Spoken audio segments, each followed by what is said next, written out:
This class in Foundations of Educational Technology provided a necessary and welcome overview of the field as a whole, allowing the various components of today's important issues and areas of research to come into focus in terms of the history of education and technology, the philosophical and the psychological perspectives upon which educational theories and approaches are built, as well as providing me with a better idea of how I personally fit into the field with my own goals and interests. Defining educational technology was an important beginning in bringing the field into focus for me. In our first week's reading by Januszewski and Melenda, the definition given to us was that educational technology is the study and ethical practice of facilitating learning and improving performance by creating, using, and managing appropriate technological processes and resources. Included in my own definition in our first assignment was the phrase iterative and self perpetuating process. My own definition has undergone an evolution even through the short span of this one course, and I would now redefine my definition to include Dr. Ferdig's reference to the recursive nature of educational technology.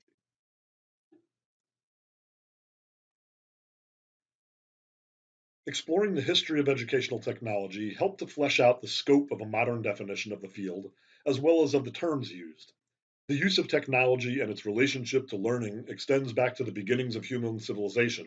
and the overview that I gained of the various schools of thought throughout the last centuries gave me perspective when considering some of the aspects of modern educational philosophies that I took for granted. Even learning of some of the primitive tools that were used in the past in education, such as the arithmetic boards and sticks that were used to teach mathematics during Pestalozzi's psychologizing of instructional method, shook me out of my tempocentric idea that the basic ideas, tools, and philosophies that make up education today have always been the same.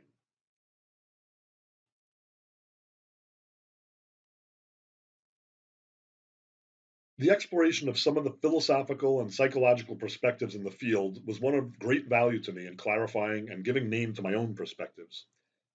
Although I may not yet have solidified my own views on many major outlooks, the time spent studying the continuing media methods debate, as well as reading a popular book on educational technology that interested me, was also valuable in measuring my own perspectives and views. Rather than approach my studies and research from a random mix of philosophical and psychological perspectives mixed together in an attempt to make for a more well rounded view, I see the importance of acknowledging the fundamental way in which I see the world and applying it consciously and with purpose. I fully expect that working within a self aware and consistent philosophical perspective will strengthen my own ability to understand and evaluate what I read, and will help to produce work of my own that is worthy of consideration by other professionals and is of value even to those who do not precisely agree with my perspective.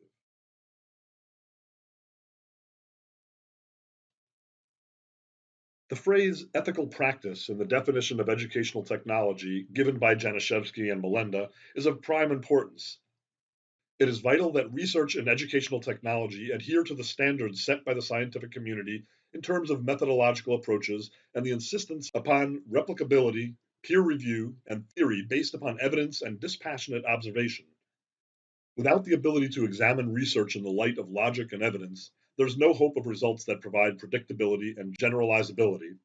Science must attempt to separate the personal feelings and biases of scientists from their observations and interpretations of these observations. Social scientists study people, societies, and cultures and their interactions, vastly complicating this separation. Reeves' titular focus on socially responsible educational technology research is therefore of supreme importance.